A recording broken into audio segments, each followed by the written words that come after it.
उतर गईले हो उतर गईले चारों दुल्हा सवारी से उतर गईले हो उतर गईले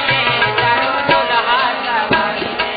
उतर गईले चारों दुल्हा सवारी से उतर गईले चारों दुल्हा सवारी से। ये गोरकू दुल्हा ये गोरे दुल्हा लखनलाल जी गोरकू दुल्हा बघारत रहले सेखी गोरकू दुल्हा बड़ी सेखी दिखा रहे थे ससुरारी में सेखी बिसर गई ले चारों ससुरारी में सेखी बिसर गई ले चारों दुल्हा अरे उतर गई ले चारों दुल्हा सवारी से उतर गई ले चारों दुल्हा सवारी से। रहले अकड़ी हम ऐसे ना उतर भी रहले अकड़ी हम ऐसे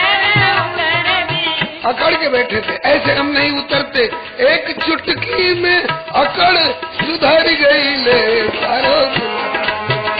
इसे चुटकी में अकड़ सुधर गई ले चारों दुल्हा सवारी से। अजी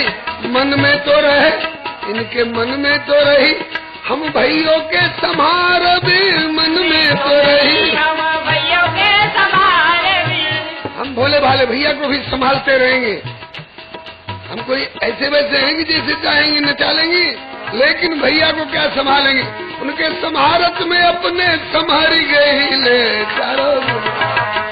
उनके भारत में अपने संभाल गई ले चारों दुल्हा सवारी से। उतर गई ले उतर गई ले चारों दुल्हा सवारी से। नेह निधि नारायण और सबके छोड़ के नेह निधि नारायण और सबके छोड़ के केवल लक्ष्मण के पीछे पड़ गई ले चारों दुल्हा